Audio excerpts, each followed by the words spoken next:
நம் உறவுகள் அனைவருக்கும் வணக்கம் நண்பர்களே. நாம இப்போ பார்க்க போற காணொளி என்ன அப்படின்னு பாத்தீங்கன்னா 2024 செப்டம்பர் 2 திங்கட்கிழமை பஞ்சாங்க முறைப்படி எப்படிப்பட்ட நாள் அப்படிங்கறத இந்த வீடியோல தெரிஞ்சுக்கலாம் வாங்க நண்பர்களே. குரோதி வருடம் தமிழ் ஆவணி மாதம் 17ஆம் தேதி திங்கட்கிழமை 2024 செப்டம்பர் 2 அன்று காலை 6:01 சூரியன் உதயமாகுதுங்க. அன்று வரக்கூடிய திதியை பார்க்கறதுக்கு முன்னாடி திதி அப்படின்னா என்ன அப்படிங்கிறத சுருக்கமா தெரிஞ்சுக்கலாம் வாங்க நண்பர்களே. சூரியனுக்கும் சந்திரனுக்கும் இடையே உள்ள தூரம் தாங்க திதி அப்படின்னு சொல்றோம். அதாவது அமாவாசை அன்று இணையக்கூடிய சூரியனும் சந்திரனும் விலகக்கூடிய அந்த தூரத்தை தாங்க நம்ம திதி அப்படின்னு சொல்றோம். இன்னைக்கு பாத்தீங்கன்னா திதி மொத்தம் 15 இருக்குங்க. அதுல 15ஆவதா வரக்கூடிய அமாவாசை திதி செப்டம்பர் 2 காலை 5:22 முதல் செப்டம்பர் 3 காலை 7:25 வரை அமாவாசை திதி நடக்குதுங்க. அடுத்து நட்சத்திரம் அப்படிங்கிறது நாள் மீன் கூட்டம் அப்படின்னு கூட சொல்லுவாங்க. நட்சத்திரம் அப்படின்னா சந்திரன் ஒரு ராசியில் இருக்கக்கூடிய அந்த நேரத்தை தாங்க நாம நட்சத்திரம் அப்படின்னு சொல்லுறோம். இன்னைக்கு பாத்தீங்கன்னா செப்டம்பர் 1 இரவு 9:48 முதல் செப்டம்பர் 3 இரவு 12:20 வரை மகம் நட்சத்திரம் நடக்குதுங்க.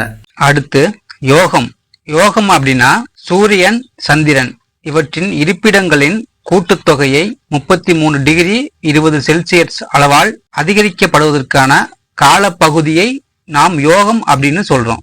இன்னைக்கு பாத்தீங்கன்னா மாலை 6:19 வரை சிவம் யோகம் நடக்குதுங்க. அதன் பின் சித்தம் யோகம் நடக்குதுங்க.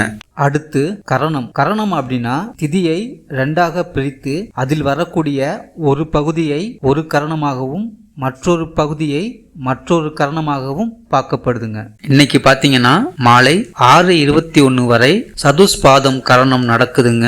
அதன் பின் நாகவம் கரணம் நடக்குதுங்க. அடுத்து ராகு காலம் அப்படிங்கிறது நவ கிரகங்களில் ஒன்றுங்க.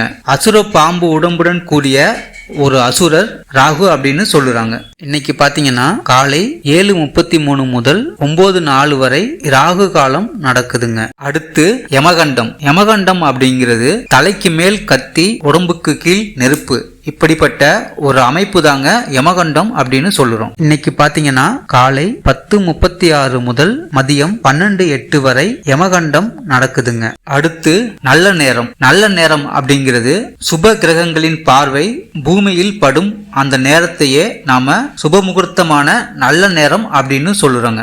அப்ப பாத்தீங்கன்னா தீய சக்தியோட ஆற்றல் குறைஞ்சிருக்கும் அப்படின்னு சொல்லப்படுதுங்க. இன்னைக்கு நல்ல நேரம் அப்படின்னு பாத்தீங்கன்னா காலையில 6:15 முதல் 7:15 வரை, மாலையில பாத்தீங்கன்னா 4:45 முதல் 5:45 வரை. அடுத்து சூலம் அப்படிங்கிறது சூரியனிடமிருந்து வரக்கூடிய வெப்பம் எந்த திசையை அதிகமாக தாக்குகிறதோ அந்த திசை சூலம் அப்படின்னு சொல்றாங்க. இன்னைக்கு பாத்தீங்கன்னா சூலம் கிழக்கு திசையில இருக்குங்க. இன்னைக்கு அடுத்து பரிகாரம் அப்படிங்கிறது தன்னுடைய தீய வினைகள் அழிய செய்யக்கூடிய ஒரு செயலை தாங்க நாம பரிகாரம் அப்படின்னு சொல்றோம். பரிகாரம் என்ன அப்படின்னு பாத்தீங்கன்னா தயிர் தாங்க இன்னைக்கு பரிகாரமா இருக்கு. அடுத்து எப்படிப்பட்ட நாள் அப்படிங்கிறது நிலநடுக்கோட்டில் இருந்து சூரியனின் இருப்பிடத்தையும் புவியை சுற்றி வரும் நிலவின் நிலையையும் அடிப்படையாக கொண்டு இந்த கீழ்நோக்கு நாள் மேல்நோக்கு நாள் குறிப்பிடப்படுதுங்க. இன்னைக்கு கீழ்நோக்கு நாளுங்க. இன்னைக்கு பாத்தீங்கன்னா பூமிக்கு கீழே செய்யக்கூடிய அதாவது பூமியை தோண்டக்கூடிய வேலை இன்னைக்கு ஆரம்பிச்சோம் அப்படின்னா அது சிறப்பா அமையுங்க. இன்னைக்கு பிறை பாத்தீங்கன்னா தேய்பிறைங்க. இன்னைக்கு அமாவாசை அப்படிங்கறதால இன்னைக்கு பித்ருக்களுக்கு காரியம் செய்யக்கூடிய ஒரு சிறந்த நாளாக இன்னைக்கு பார்க்கப்படுதுங்க. மேலும் இந்த நாள் மாலை 6:16 சூரிய அஸ்தமனமாகி இந்த காலை பொழுது முடிவடைகிறது. இந்த நாள் இனிய நாளாக அமைய என்னுடைய வாழ்த்துக்கள். மேலும் இது போன்ற ஆன்மீக தகவல்களுக்கு மறக்காம நம்ம சேனலை சப்ஸ்கிரைப் பண்ணிருங்க. அது மட்டும் இல்லாம பக்கத்துல இருக்கிற பெல் பட்டனை கிளிக் பண்ணிக்கோங்க. அடுத்த வீடியோல பார்க்கலாம் மக்களே. நன்றி, வணக்கம்.